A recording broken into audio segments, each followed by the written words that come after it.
दिल्ली नगर निगम 2022 के नतीजे आ गए हैं। इस चुनाव में आपने बाजी मार ली है और ऐसे में ये जानते हैं क्यों खास है दिल्ली एमसीडी चुनाव और कितना है इनका बजट। दिल्ली नगर निगम विश्व के सबसे बड़े नगर निगमों में से एक है। दिल्ली नगर निगम करीब 2 करोड़ लोगों के लिए काम करता है और इसका एरिया 1397 वर्ग किलोमीटर का है। दिल्ली में पहले उत्तरी, दक्षिणी और पूर्वी 3 अलग अलग नगर निगम हुआ करते थे। तीनों को मिलाकर कुल सीटें 272 थी, वहीं अब 250 सीटें हो गई हैं, जिसका मतलब कि दिल्ली के तीनों नगर निगमों का विलय करके एक कर दिया गया है। अब चलिए जानते हैं दिल्ली एमसीडी का बजट कितना है और इसे किस तरह से खर्च किया जाता है।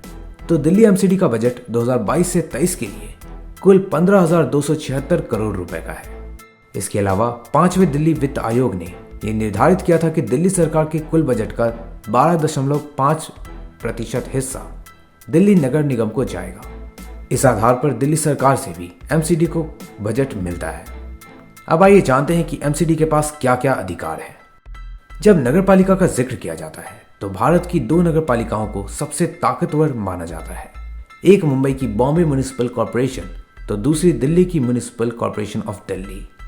जिस तरह बीएमसी मुंबई में जब चाहे किसी भी तरह की नामचीन हस्तियों और मंत्रियों के घर, अवैध निर्माण या स्लम को पल में खत्म कर सकती है, वैसे ही एमसीडी दिल्ली के पास भी कुछ ऐसी ही ताकतें हैं। एमसीडी की पहुंच दिल्ली में झुग्गी झोपड़ियों से लेकर बड़ी बड़ी बिल्डिंगों तक है। दिल्ली नगर निगम के पास अस्पताल, बाजार, पार्क, पार्किंग स्थल, स्कूल का संचालन, ड्रेनेज सिस्टम का प्रबंधन और टैक्स कलेक्शन से जुड़े सभी अधिकार हैं। स्ट्रीट लाइट और सड़क निर्माण से लेकर लगभग सभी स्थानीय ताकतें एमसीडी के पास है और इन्हीं अधिकार और मौजूदा ताकतों के कारण एमसीडी चुनाव बेहद खास हो जाता है।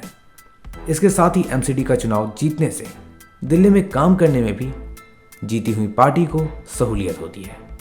जैसे कि अब तक कई बार शिक्षा और स्वास्थ्य जैसे मुद्दों पर भी दिल्ली सरकार और एमसीडी के बीच टकराव सामने आते ही रहते हैं। तो एमसीडी में चुनाव जीतने से दिल्ली में काम करने पर भी खासा प्रभाव देखने को मिलता है और इन सभी कारणों से ही दिल्ली नगर निगम चुनाव बेहद खास बन जाता है।